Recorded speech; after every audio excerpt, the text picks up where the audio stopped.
Go.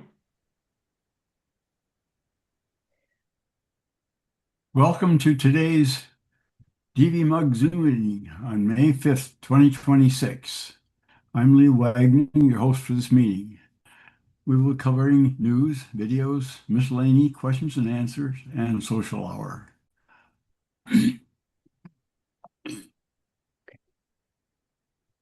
We'll start out with this week's news. First item, a rumored Apple Vision Pro team breakup is not a death knell for the project. Number two, iPhone and services drive Apple to record Q2 2026 despite the supply constraints. The RAM crunch leaves Apple with the same tough questions as everyone else. And number four, how to watch Formula One races on Apple TV. Following our synopsis on these items. Rumored Apple Vision Pro team breakup isn't a death knell for the product, according to Wesley Hilliard of AppleInsider.com. According to reports from Mac Rumors, Apple Vision Pro hardware as it stands in April 2026 may truly be dead. The story suggests that Apple has likely given up on the platform due to lack of consumer interest after the M5 update. The Apple Vision Pro is a very strange product for Apple. First off, it had a dedicated team for developing just this one piece of hardware, which is unusual for Apple. Apple Vision Pro is different. It was given special attention by Tim Cook as he saw it as the future of Apple and spatial computing. After the M5 model was released in October, there was likely little reason to keep a dedicated team to support and expand on this particular form factor. Apple is now in a holding pattern as it waits for modern technology to catch up with its demands for a true second-generation model, or its smart glasses called the AR project. Apple's special computing ambitions are still high. Apple has clearly not given up on its AR and spatial computing ambitions. Its job listings are filled with AR, VR, and vision positions. Any comments or questions? I don't even know what it is. I have one comment, and that is that they're using it in cataract surgery. A number of places, hundreds of them. Second item, iPhone and services drive Apple to record. Questions about that. How do they use that in an Apple in eye surgery?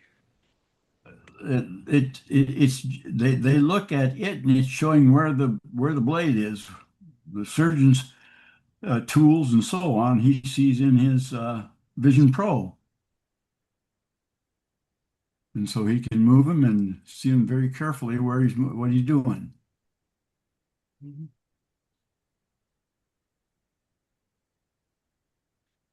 Okay. Yeah, they do an overlay of other imaging.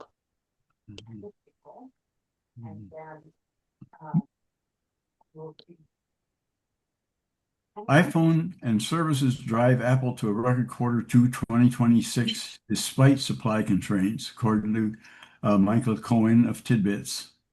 Apple announced net profits of $29.6 billion, $2.01 per diluted share, on revenues of $111.2 billion, a record for the March quarter. The company's revenues are up 17% compared to the year-ago quarter, with earnings per share up by 22%. As in Q1 2026, the iPhone and services revenue squeezed Apple's other product lines on a relative basis, even as those other segments posted healthy growth. The iPhone share of the product mix grew 2% to 51%, and services held strong at 28%. Unsurprisingly, the iPhone revenues of $57 billion, up 22% from the year-ago quarter, came from strong sales of the iPhone 17 family. With $31 billion in revenue, up 16% year over year, Apple set all-time records in services and most of its subcategories during the quarter, which is not entirely surprising, given that the company now boasts over 2.5 billion active devices. Apart from the pandemic-driven spikes in 2021 and 2022, the Mac segment reached a new high of 8.4 billion in revenue, up 6% from the year-ago quarter, a March quarter record for customers new to the Mac. So I don't know if that means that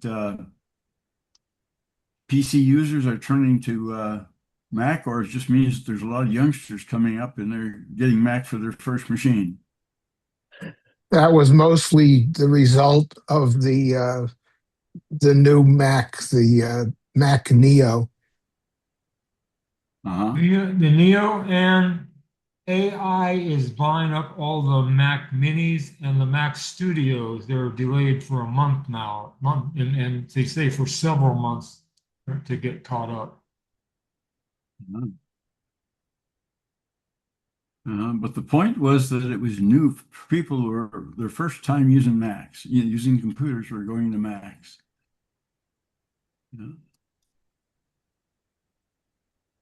The RAM crunch leaves Apple with the same tough questions as everyone else, according to Jason Cross from Macworld.com. AI servers are gobbling up the entire world's chip supply, and even Apple can't easily manage their way out of it. CEO Tim Cook said, for the last quarter and the current June ending quarter, the impact of high memory prices is partly offset by carrying in inventory. In other words, all those chips Apple's already got on hand. But beyond the June quarter, memory costs will drive an increasing impact on our business, will have an increasing impact on our business.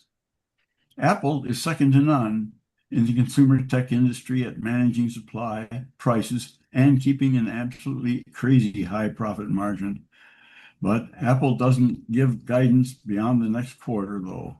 And that's the point at which the carry-in inventory dries up and the RAM price hikes are really going to hit. And SSD prices. I was shopping for a 2 terabyte SSD for somebody on Amazon, and I couldn't believe it's now up to $500. Glad I bought my Mac Mini before this. Also, the Mac Mini 599 model was dropped. So now the base model, it's got 512 meg gigs of storage, but it's $200 more, $799. Right, because they can't get the memory to continue They making. can't make enough of them anyway, so might as well go the high-end model.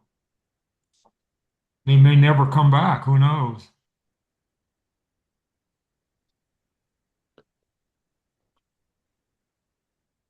All right, moving on.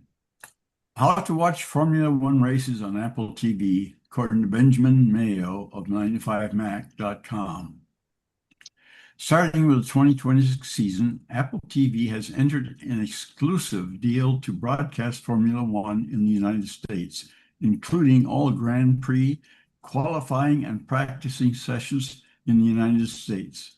In short, that means you need an Apple TV subscription to watch Formula One races this season. The TV app has a dedicated Formula One hub where you can find live streams of the race action, as well as alternative streams for driver inboard cameras and other special features. During race weekends, Apple TV has broadcasts of everything: practicing sessions on Friday, qualifying on Saturday, and the Grand Prix race on Sunday. All practice sessions stream for free, no subscription price required. So people coming into the sport for the first time can get a taste of the experience without needing to subscribe. You don't need to watch live. Races are also available on demand to watch on replay. Beyond the core race content, Apple will also host a selection of supplementary coverage across the season, including roundups and archive material. Any questions? I actually watched the Miami Grand Prix for a while. They do a great job of broadcasting. They have onboard cameras in various drivers' cars, and it's really cool. All right. On the last sentence there, I can't see it now, but um, do you have to have Apple TV in order to watch the things from on demand? Or is it the on demand? Yes. Okay, you The did only thing you can watch free is practice get sessions the or practice something like sessions. that. Okay. To watch the race, you have to have an Apple TV subscription. Okay. Thank you. It's $12 a month, I think. Yeah. And if you have the Apple family plan, Uh-huh. it's included for free. Okay. And How much is that? yeah, it's $37 a month, but it gives you everything and it gives 5 other people everything. I don't want 5 other people in my household. Well, they don't have to be. They can Good. be friends. They can be somebody in Australia. Oh, You can know, you adopt me? I don't have that funny I accent. don't adopt either, Mike. Well, I can talk like an Aussie. Okay, that's good. Good day, mate. So All right. it's $12 for a month. Alrighty. I right because right now I just have a trial Apple, but I know that my husband wants to continue watching Formula One, so I just need to do that. Okay. All right. Sounds like a plan. Yes. Moving on to the videos. This $12.99 a month. Pardon me? I just looked, it's $12.99 a month. Okay. Thank you, Bill. This slide is simply for me to remind you that this information is on the in the BBS, and so if you want to look at the original articles on any of these videos, you can click on the URLs on that on the BBS. First video is by Ellen Sweeney, iOS Tips for Seniors. iPhone Tips, 7 iPhone features that make everything easier. In this video, she'll show you the 7 iPhone features that can make a big difference, especially if you want things to be easier to read, easier to type, and just simpler overall. These are features already built into your iPhone, but many people don't even know they're there. How to make text bigger instantly. How to use your iPhone as a magnifying glass. How to understand laundry symbols using your camera. A sleep timer trick for music and audiobooks. A simple trick to fix typing mistakes. A hidden photo feature that can identify things, and more. So here we go. Hi, everyone. If we haven't met, I'm Ellen from Ellen's Tips for iOS, where I help seniors master their iPhones and iPads. If you find this video helpful, give it a thumbs up, subscribe to the channel, and turn on that notification bell so you never miss when a new video is posted. In today's video, I want to show you several simple features that are already built into your iPhone that can make a big difference on how easy it is to use. We're going to make text easier to read. I'll show you a much easier way to fix typing mistakes and a few features that honestly feel a little bit magic. As always, feel free to pause the video and follow Lee, along with me. Let's get started. You think you're doing Let's it? start with something what? that I hear all the time. Ellen, the text on my iPhone is just too small. There's a very easy way to fix that, and you don't have to go digging through a bunch of settings every time. First, you're going to swipe down from the top right corner of your screen, and that opens your control center. Now look for a button with 2 little A's and go ahead and tap on it.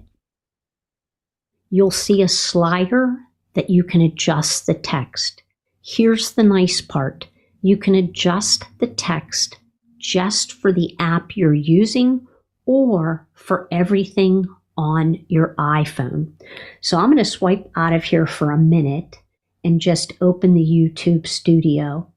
I'm going to swipe down again from the upper right corner of my screen to go back to the control center, and I'm going to go ahead and tap on the double A's.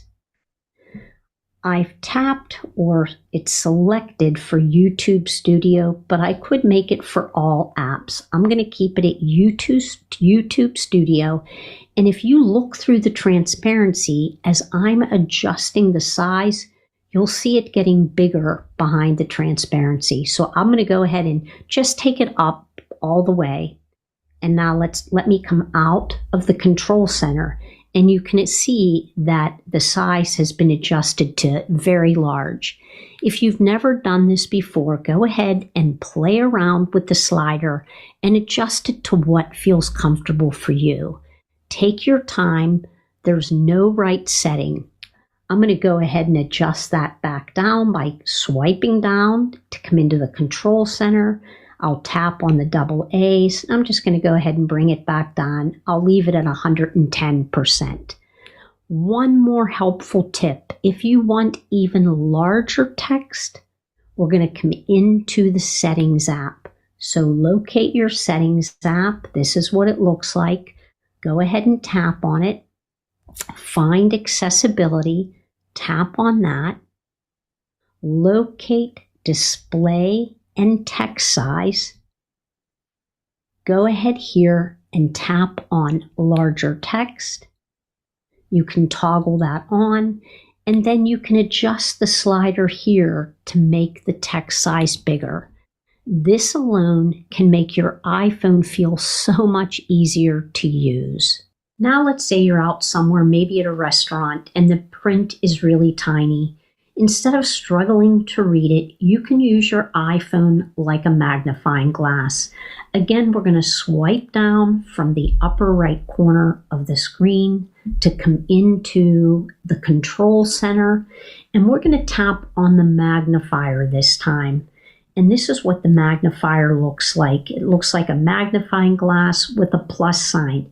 If you are not seeing this control, you can add it to your control center by pushing and holding until the option comes up to add a control. Let me remove it for a second and I'll show you how to get it back. I'll tap add a control, and then at the top, I'm just going to type in magnifier. You'll see it appear there under utilities. Go ahead and tap it. And now it's been added. Once you add it, go ahead and tap anywhere on the empty part of the screen to lock it in. So now I'm going to tap on the magnifying glass. It opens up. You'll see I have a piece of paper there that says small text. You just point your camera at what you're trying to read. And now you can use the little zoom option right here and zoom in so that you can see the text a little bit bigger. And if it's dark, you can go ahead and tap on the flashlight option so that you can see better. I use this feature all the time. This next feature is also one of my favorites. If you've ever tried to move the cursor, you know how frustrating that can be. Here's the easiest way to do it. So I have a note opened on my iPhone from the Notes app. When your keyboard is on the screen, press and hold on the space bar. This is the space bar right here. Press and hold on it for just a second. And now you can slide your finger, which allows you to move the cursor exactly where you want to place it. Take a minute and try this one. It is a game changer. Now let's make typing a little easier.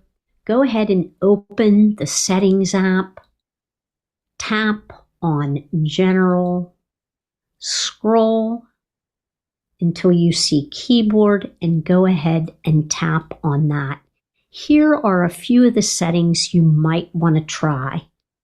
Locate and turn on predictive text. Show predictions in line. Enable caps lock, and maybe you'd also like to try one-handed keyboard. Just try one or two and see what feels comfortable. I really like this next feature as well. Open a photo, maybe a flower or a pet, and tap on the little eye at the very bottom of the screen. If your iPhone recognizes something, you'll see it appears underneath where it says add a caption. It may tell you exactly what it is, and you can go ahead and tap on that to get more information about what flower or plant or even your pet. I'm going to tap the X. You can also add a caption in while you're looking at the photo, and this helps you find your photos later just by searching for that particular caption. Before we move on, I just want to mention something briefly. Many of you have told me that while the videos are helpful, sometimes you wish you could ask a question when you get stuck. So I've recently launched something I call my iPhone and iPad Confidence Club. It's a place where I can help you a little more step by step and answer your questions along the way. If that sounds like something that you may be interested in, I'll place a link below in the video description. Here's a quick one. Take a photo of a clothing label, open it, and tap on the eye at the bottom.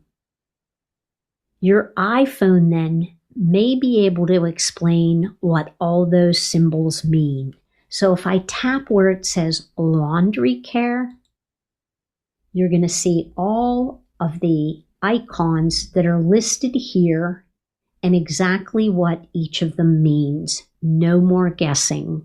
If you like to listen to something before you go to bed, say the music app or audio of an Audible book, what you want to do is open the clock app. This is a great feature. Normally, when your timer ends, it plays a default sound. So right now, it's the default sound that's set. But now, when the timer ends, we can choose something else.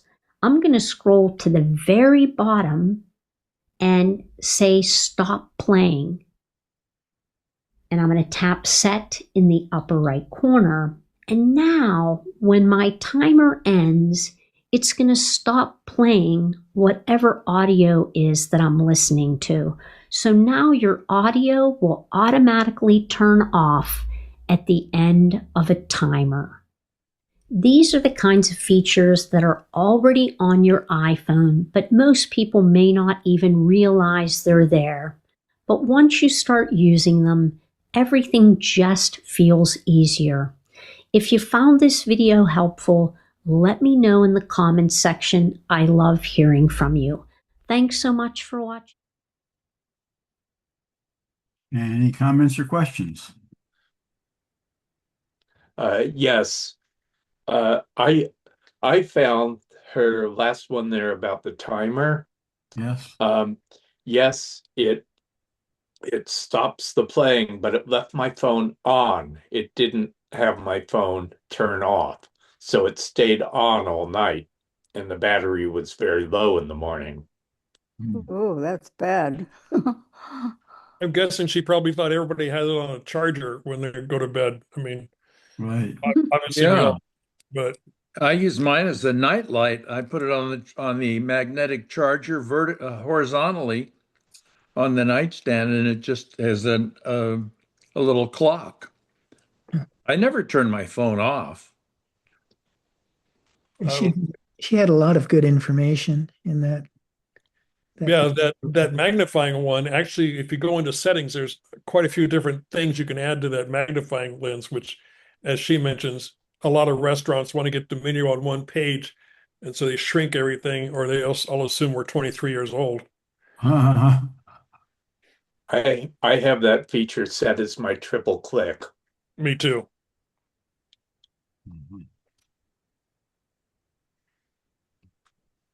All right, moving on. Second video is by Gary Rosenzweig of MacMost. the easy way to type accent marks and other letter variations on a Mac. Hi, this is Gary with MacMost.com. Let's take a look at how easy it is to type accent marks and other letter variations on your Mac. Now, when typing on your Mac, sometimes you want to include an accent mark or some other variation when typing a letter. Some of you may know this trick and use it often, but others may not have discovered it. But it comes in super handy if you need to type anything beyond standard letters. I'm going to start off here in Pages as an example, and note that I have a US English keyboard, but I'll show other keyboard variations in a few minutes. So let's say I want to type a word and I need an accent mark at this point. I could just type the letter E there and just leave it at that. Or there are other tricks. Like for instance, you may know that using Option E and then E again will get me an accent mark. Using the Option key like that goes way back, but it's very difficult to remember, and you can only type a few different accent marks that way. If you want a complete set of what's available, it's actually really simple. Instead of just pressing and releasing the E key on the keyboard, press and hold it. And then you get this menu that appears here. You can continue to hold down E while you decide which variation to use, or you can just release it. And then you can make a selection from one of the variations shown here. You can do that one of three ways. One is that you can use your pointer and simply click on the variation that you want, like that. Another is that you can use that number underneath it.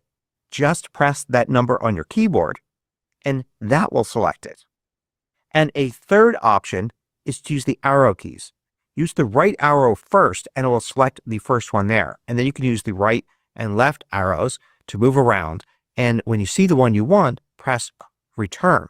This may seem like a little extra work, but one advantage of it is you actually see the character below as you move over it like this. So if you're working in a graphics app and you really want to see the details in the letter before you select it, you can. Now this works in just about any app. So for instance, here I am in Notes and I can use this with the letter A, and then I'm going to use the number 1 to select the character. Here I am in Mail composing a message, and I can hold down the letter C and I'll use the arrow keys here to make sure I get the right one and press return so I can type that word correctly. It even works in Safari when typing in an input field like this. You could use it like that to type accent marks and other variations. These characters are all included in standard character sets, so it's not some special Mac thing to have these accent marks like this. When you submit this form or send an email, the other person will see it just fine. And here's it working in a graphics app, Pixelmator Pro. So it's not just for areas where you're typing large amounts of text. It'll work here as well to type a variety of different accent marks as you need them. If you find these videos valuable, consider joining the more than 2,000 others that support MacMost through Patreon. You get exclusive content, course discounts, and more. You can read about it at macmost.com/Patreon. Now keep in mind, not all letters have these. For instance, if I press and hold A, these are the options I get. But if I press and hold Q, I get nothing. There are no accent marks or variations for that. The letter W just gives me 1. Here's the letter C that gives me 4. But here's how that changes when you have a keyboard from a different region, or you've set up your keyboard to act like one from a different region. So in System Settings, if you go to Keyboard and then you go to Input Sources, you could see I've added 4 different input sources here. Now typically you want only one input source, and that to match the keyboard you've got. So I have a US English keyboard, so I would just have the US English keyboard here. But if you have a keyboard from another region, then you would want to have it set to that. And macOS allows you to have multiple ones here. So you could see while my keyboard stays the same, the actual physical keys are the same, I can switch to, say, a Danish keyboard, a Greek keyboard, or a Latin keyboard. And of course, I'm not going to see these letters on my keyboard. They're printed on there. But if I know how to use this keyboard well enough, I should know which key matches to which letter. Now, switching between these keyboards does change which options you get. So for instance, look at the letter A here when I'm using the US keyboard. These are the options I get right here. But look what happens if I switch to the Danish keyboard. And if I type the letter A, you could see I get different options for A now. The same for other letters as well. If I switch to Latin American, I'll get different options there too. And if I switch to Greek, I'll get different options. Matter of fact, only one option there for A. Here for the letter I on my keyboard, I get 3 different options. Now here's some other little tips. If you want to dismiss this, you can. You can do it by just typing the next letter.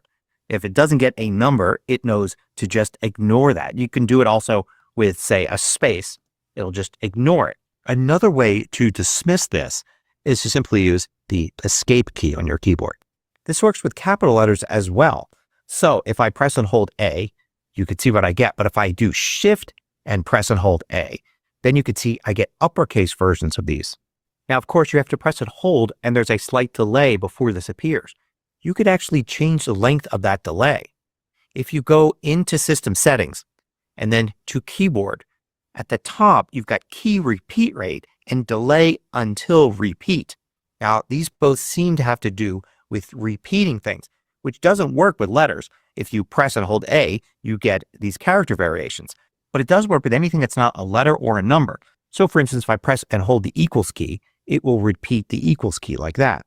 How quickly it repeats is the key repeat rate. How long it takes until the first repeat is delay until repeat. But this setting also affects how long it takes for the accent marks to appear. So if I set this to short and then I press and hold A, it very quickly shows me the options. But now if I set this to long and I press and hold A, you can see how it takes a lot longer for those to appear. So if you find you want this to appear more quickly, you can go all the way here.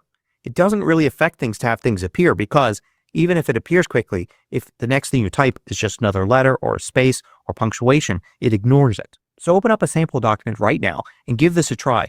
See which of the letters produce variations this way and try some of them out. This way, the next time you need an accent mark or character variation, you'll know how to get it pretty easily and quickly. It may be that you rarely ever need this, but some of the people that type accent marks and character variations often think that this may be one of the best features of macOS. Hope you found this useful. Thanks for watching.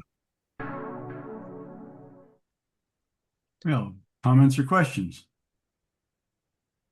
Well, I've been using this feature in English on the English keyboard, but while watching the video, the other keyboard layout that I work with at times is Hebrew, and they've put a number of things in there in Hebrew and apparently Arabic as well.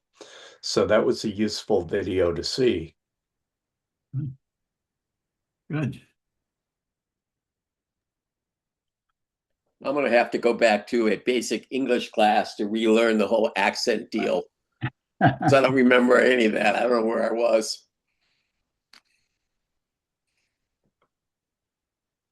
Yeah, I wonder if Gary knew them before he studied that. Moving on. The third video is by Techie Tutor. Your Apple Notes can look like this, and here's how. Are your notes boring? In this quick tip video for Apple Notes, I'll show you how to take notes effectively with digital organization techniques. Enhance your study notes with these productivity tips and discover the best ways to utilize iOS Notes for a more vibrant note-taking experience.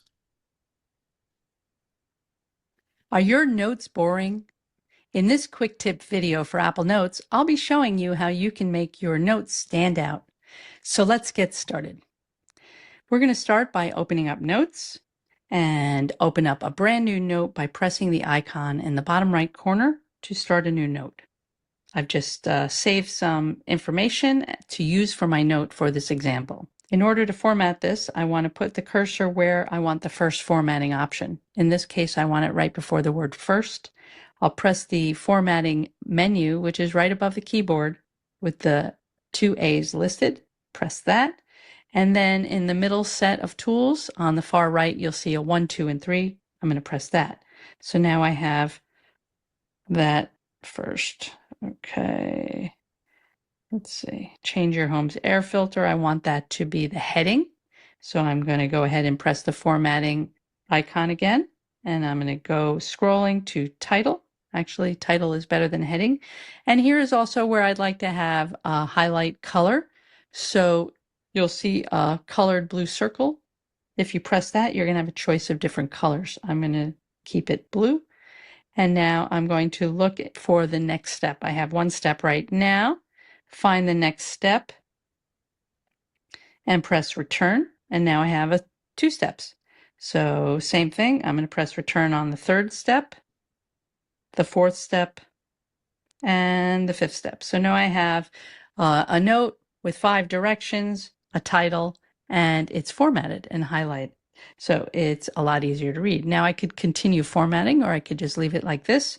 When I'm all done, I can see my note in the menu of notes for this particular topic.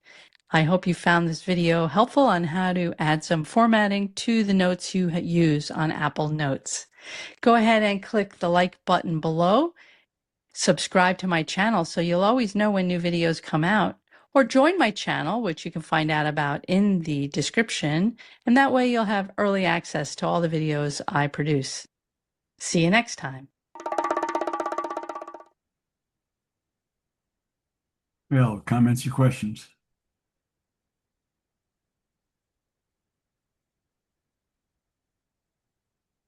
Moving on. 4th video is by Sam Cambadas. Your iPad's USB-C port can do more than you think. Discover 5 practical and powerful ways to use the USB-C port on your iPad. In this video, I'll show you how to connect external storage, import photos from an SD card, tether your camera for live previews, set up a full desktop mode with a USB-C hub, and even get faster internet with a wired connection.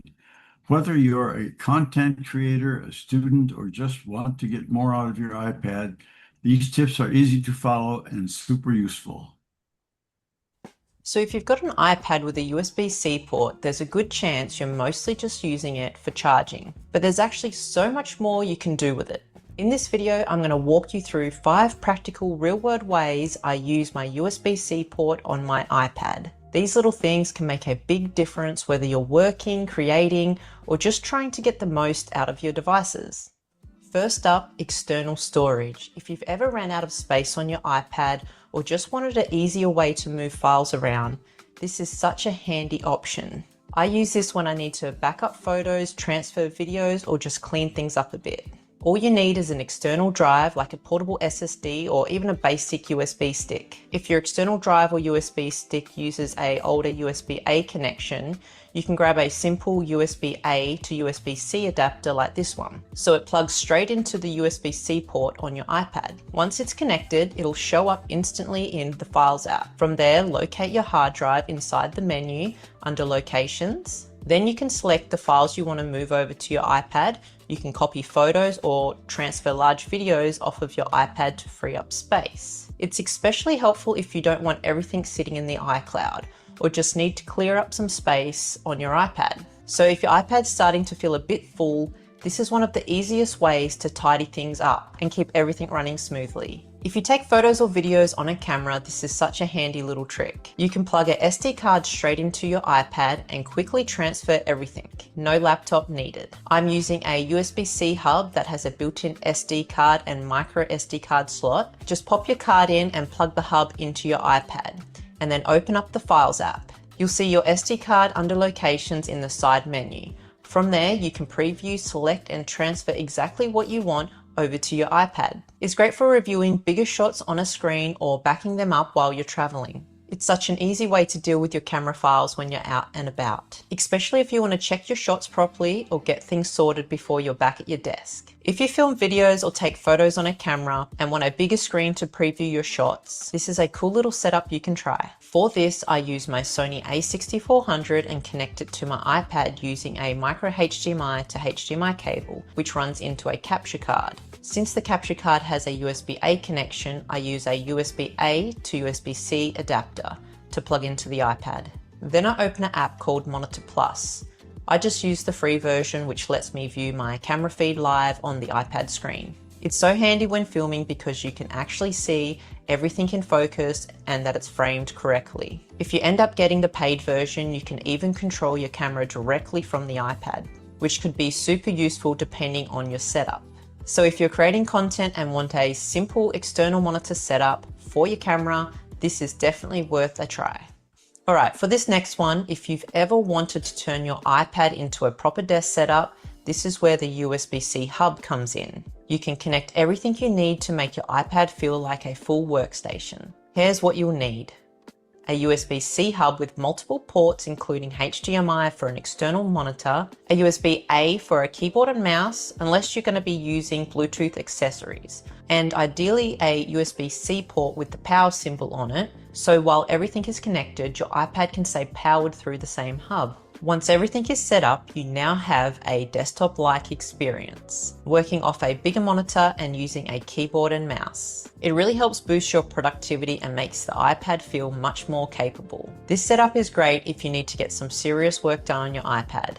If you've ever been stuck with a weak Wi-Fi connection on your iPad, this can be really helpful. You can actually plug in an Ethernet adapter for fast and reliable wired connection. All you need is a USB-C to Ethernet adapter or a hub that has a built-in Ethernet port. Just plug it into your iPad and connect the Ethernet cable, and that's it. You're online with a solid wired connection. This is especially handy if you're uploading large files, streaming, or just want a more stable connection for video calls or remote work.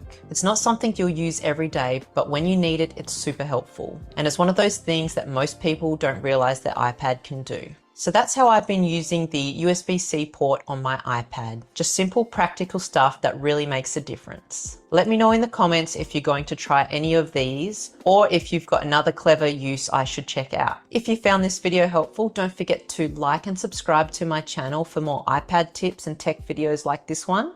I'll link any of the products I used in the description in case you want to check them out. And Comments or questions? I thought that was very helpful and handy. Actually, Very useful stuff. Yeah. I've been using a USB-C hub on my iPad for some time. Now I move it between my Mac Mini and my iPad. But one of the things that I can get on there is I have a Logitech keyboard and mouse that use a USB dongle. And so as soon as I have those attached to the hub, I can use the mouse and keyboard on the iPad directly. That's a good idea. Yep. Yeah, It's if you don't automatically want recognized. It's automatically recognized. It works flawlessly. And of course, then you have the menus and the mouse. Works great. yeah. Sounds like a great idea. Yeah, interesting. And the one I picked up, I was trying to move my camera to show it, but it was like $35. It was cheap. There's tons of this kind of stuff on Amazon. The problem is, which one do you get? There's all kinds of endless choices for this kind of stuff. Yeah, this one has two USB-A and a USB-C in and a USB-C out, and the two size SD cards. All right, I have one that has HDMI, VGA, Ethernet, USB-A, USB-C, everything on it. It was made for a MacBook, but I think it'll work on an iPad. This is one I got I haven't used very much. This is like a real, when you see that, does it show up? No, No. not too well. All it says is red, white, and blue. Okay. Well, the feature I can't get to work on mine is the headphone jack or microphone. It doesn't seem to work. All the other features have been great. This one I would held up has a headphone jack, USB-A, and HDMI, and It's the headphone jack. power pass-through. It's called Stego Mini USB Hub by 12 Right. South. Well, the powered pass through is very useful when I'm using the tablet. So tablet seems to use a lot of power. All right, so moving on. Fifth video is by Gary Rosenzweig, MacMost. Tips for searching for files by date. Learn how to search for files on your Mac by date using the created, modified, last opened, and date added properties of your files. You can search for files on a specific date in a range or using combinations. Go, Gary. Hi, this is Gary with MacMost.com. Let me show you some tips for searching for files on your Mac. So if you work with a lot of files on your Mac, you may want to get good at searching those files. One of the main properties of files that we use to search is the date. Files have more than one date, and there's many different ways to search for files using those dates. So we're going to start off here in the Finder. And yeah, sure, you can use Command Space and Spotlight to search for files as well. But if you know you want to find files, it's best to start in the Finder. And we'll actually have more options here to search by date if we start here. So it's always important to start where you want to search. In this case, I'm looking at the Documents folder here. I know the files I want to find are in there. If the files were instead, say, on my archive drive here, I may click on that and start there. You always want to start in the right place. Now, you can use the search field here at the top right to search, and this is great, especially when searching by name or the contents of the file. But if you want to search by date, it can be useful to just go right into the Find utility in the Finder. And you can do that by going to File and then Find or Command F. And you didn't have to enter anything here in the search field to get started. You can go right here where you can search for different things. Like it always gives you the default, kind is any. But you can change this from kind to something else, including something, say, like the created date, which will be the date that the file was initially created. So if you created, say, a new Pages document on a certain day, you could use created date to search for it if you knew that date. But there are other kinds of dates that you could search for. Instead of created date, you could choose last modified date. This would be not when the file was created, but the last time it was changed. So you may not remember when you initially created the file, but if you know you worked on it last on the 1st of the month, then you can use last modified date to find it. There are two other kinds of dates as well. One is the last open date. So this is not a property of the file, but a property saved in the file system. It remembers the last time you opened this file, even if you didn't make a change. So if, say, you opened it yesterday at 9 o'clock, you made a change and saved it at 9:30, the last modified date would be 9:30 yesterday. The last open date would be 9 o'clock yesterday. Now there's a fourth date that you could also use. If you don't see any of these dates here in this list, or you want that fourth date, you can go to Other here and you can search for these. So for instance, to find last opened, you could search for that. And you could see here there's a check mark next to it, meaning it's always going to show up in that menu. So it's handy to check the search items that you want to appear there. But in this case, I want to look for date added. And I want to add this to the menu as well. Now, I can look here and see, in addition to the other dates, date added. Date added is a special date that tells you when the file was placed in its current location. So this could be the same as the date created if you created the file, saved it, and have never moved it. But if you moved it from one folder to another, date added would change. Also, when you download a file, date added is useful because it'll give you the date that was placed in your downloads folder, not the date it was originally created from wherever you downloaded it from. Now, whichever one of these you choose, let's choose date created here, you can now search using a variety of different methods related to the date. So for instance, here, it starts you within the last, and then you can give it a number of days. You could also give it a number of weeks, months, or years. The idea here is if I want to find all the files that were created within the last, say, 30 days, either on my Mac or remember we started in the documents folder, so now we have that as an option here, we can get a list of all of those files like that. But that's not the only way to search by date. You could search for exactly and give an exact date. And you can use these little arrows here and select things like the month, day, and year and go through these to change the date here. So for instance, here I could see on February 5th, a bunch of different files were created. Now you can also use the date there with before and after instead. So this would take that date and just give you things that were created before this day. And then you could do after as well. Let's go to the 4th so we can see everything created after February 4th.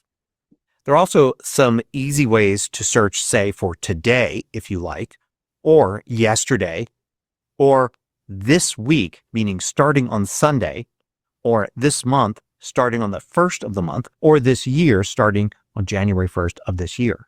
If you find these videos valuable, consider joining the more than 3,000 others that support MacMost through Patreon. You get exclusive content, course discounts, and more. You could read about it at macmost.com/Patreon.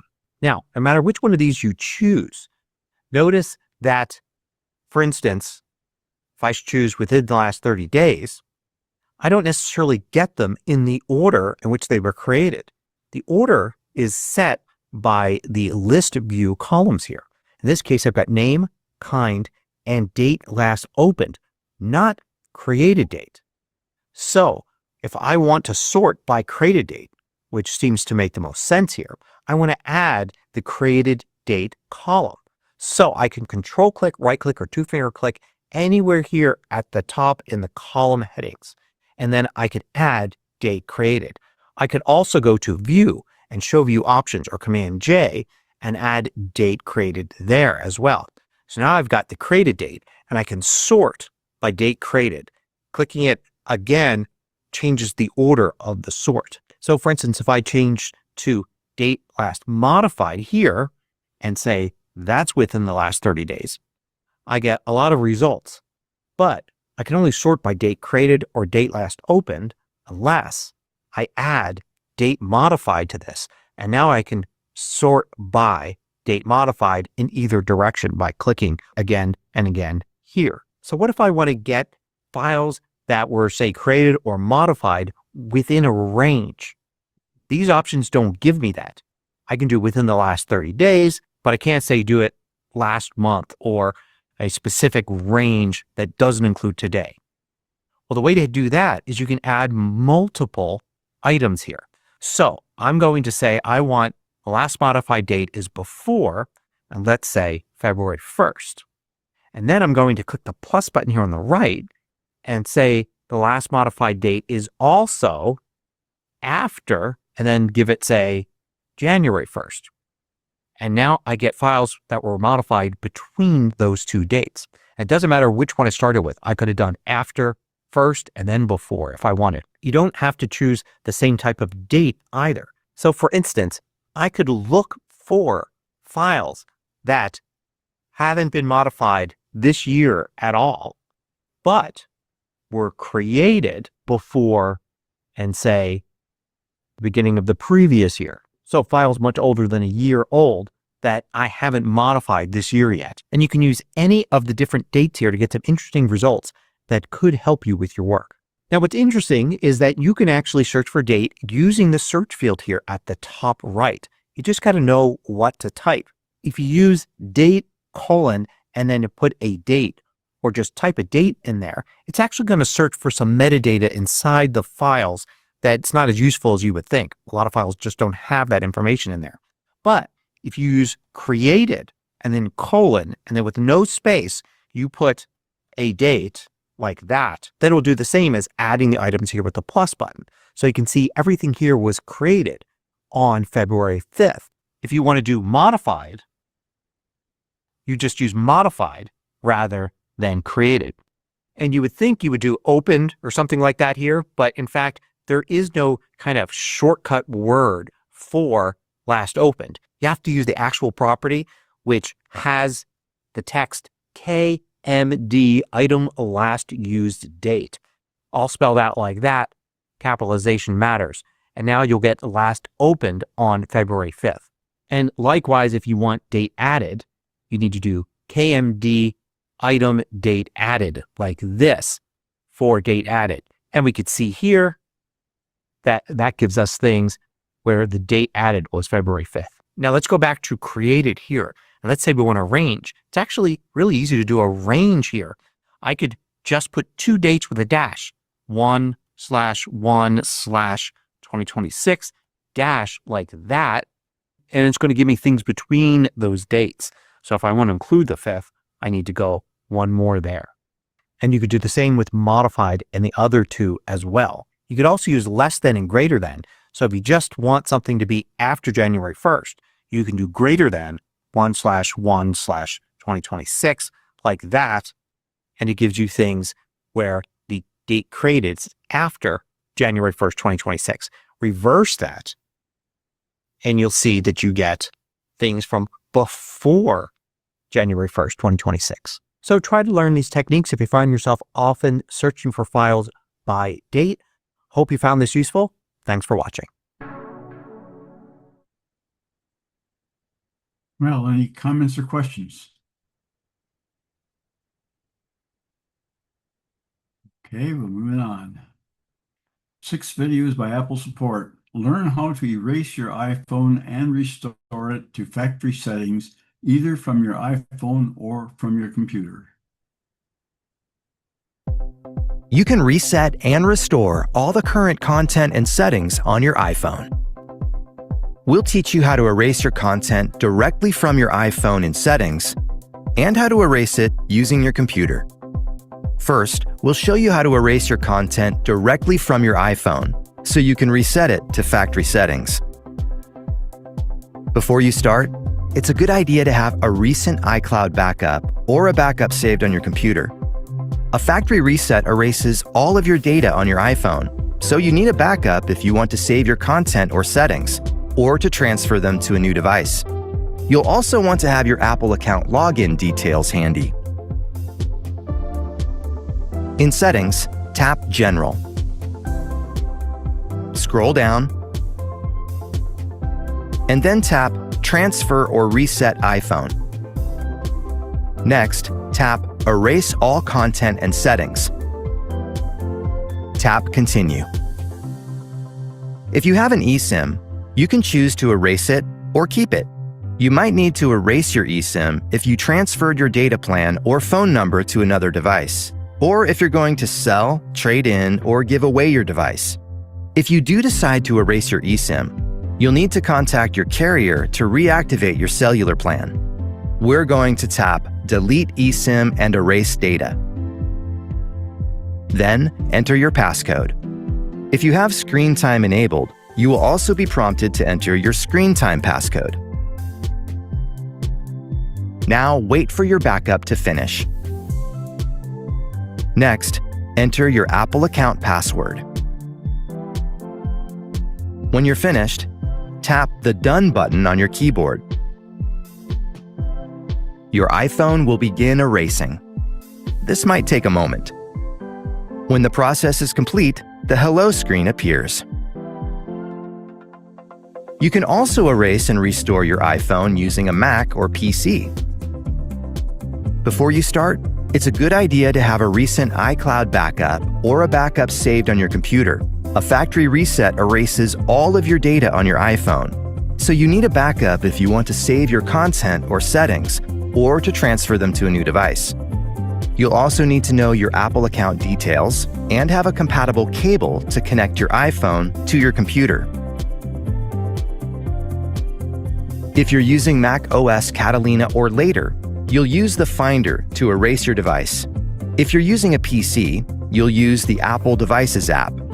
If your PC doesn't have the Apple Devices app, or your Mac is using Mac OS Mojave or earlier, you'll use iTunes instead. Before you can erase your iPhone, you need to turn off Find My. In Settings, tap your name and tap Find My. Tap Find My iPhone and tap to turn off Find My iPhone. Now, enter your Apple account password.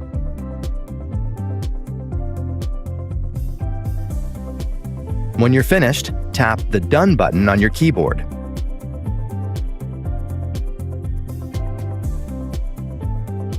Next, connect your iPhone to your computer using a compatible cable. On your computer, you might get a prompt asking you to allow your iPhone to connect. If so, click Allow. Then open the Finder, Apple Devices, or iTunes. Then select your device in the sidebar in the Finder or Apple Devices app, or the upper left corner in iTunes. On your computer, click Trust to allow it to access your iPhone. Then on your iPhone, tap Trust and enter your passcode. Now, on your computer, click Restore iPhone. This process erases all content and settings from your iPhone, so make sure you have an iCloud backup or a backup on your computer. That way you can retrieve your data later. Click Backup if you need to make a backup on your computer, or click Don't Backup to continue without making one. Then click Restore to confirm. Follow any remaining prompts, then review the terms and conditions, and click Agree if you agree.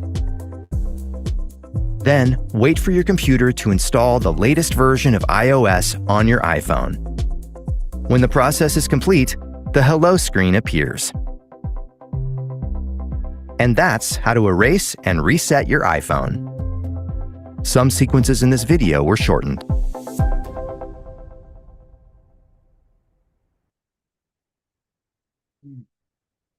Comments or questions?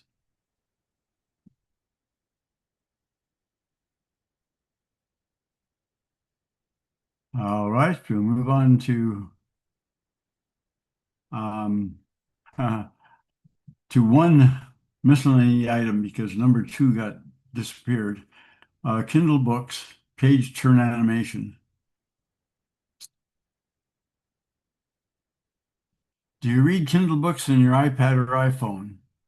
Use page turn animation. Try it, you'll like it, it's fun. Open Kindle, go to the controls, AA to more, and then page turn animation, which I'll show you shortly.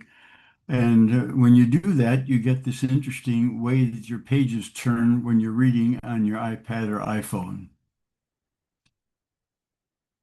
So if you open your Kindle on your iPhone, and up here in the upper left corner, there's not that black thing, it's just a blank space up there.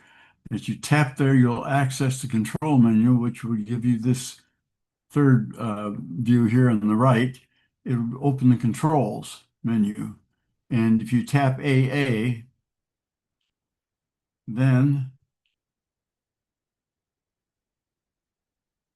you after you've tapped the AA, you'll get this control, which says More. And then you simply hit Open Page Turn Animation down here at the bottom.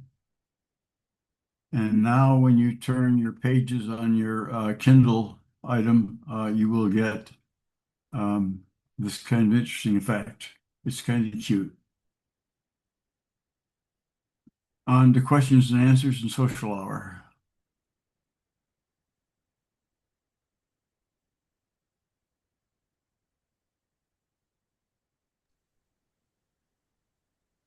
Okay, any other questions, comments about what we've seen so far before we move on to a new recording? Anybody? Okay, last chance. Hearing none, I'll remind DVMUG members they can get the recording for the next session of Q&A with a link on the BBS. And I will stop the recording.